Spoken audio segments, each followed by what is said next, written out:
makapag-survive siya dahil mababa lang at hindi siya matumbad. Malaki ang kanyang puno, hindi katulad sa ibang rice variety. Hi, this is your Yo-Yo Sam. Come on, let's go. Let's bolt. To all lovely ladies and gentlemen, welcome.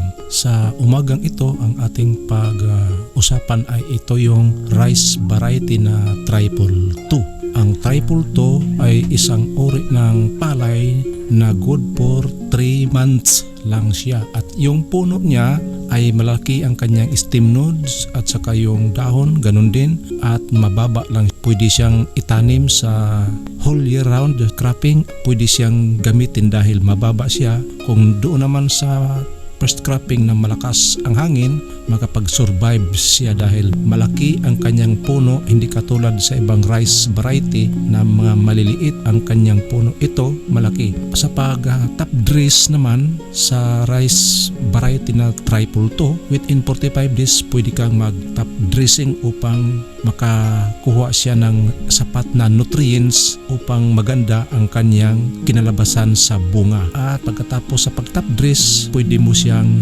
isprehan ulit mga within 3 days. Kung mayroon kang makikita mga rice bugs o green leafovers, pwede kang mag-spray. Gumamit ka ng padan o lanit. Ipaghalo-halo mo yan siya o di kaya disease. Yun ang para sa mga rice bugs, green leafhoppers at leaf folder moth. At isa pa ay ating ikumpara ang palay na ito na Triple 2 ay hindi siya masyadong mabinta sa mga rice consumers dito sa amin dahil yung rice na ito kung maging leftover na, ika nga nila kung makabali siya ng sandok, lalo na pag ang sandok mo ay plastic.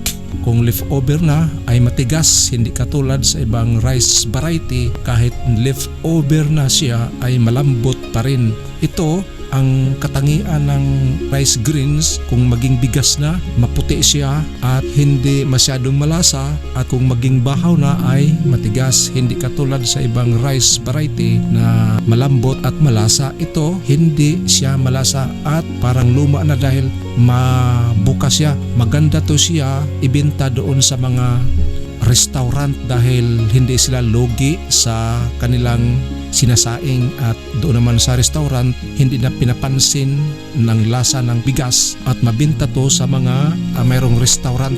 Ito ang ginagamit nila. Matabang ang rice na ito kung isaing. Yun lang ang katangian sa rice variety na Toto. Maganda siya itanim dahil mababa. Ang stem nodes ay malaki din. Hanggang dito na lang at maraming salamat pala sa panood sa aking content na ito at sana ay nagustuhan nyo. Salamat. This is your Yo-Yo Sam. See you on my next vlog and God bless us all. Bye-bye.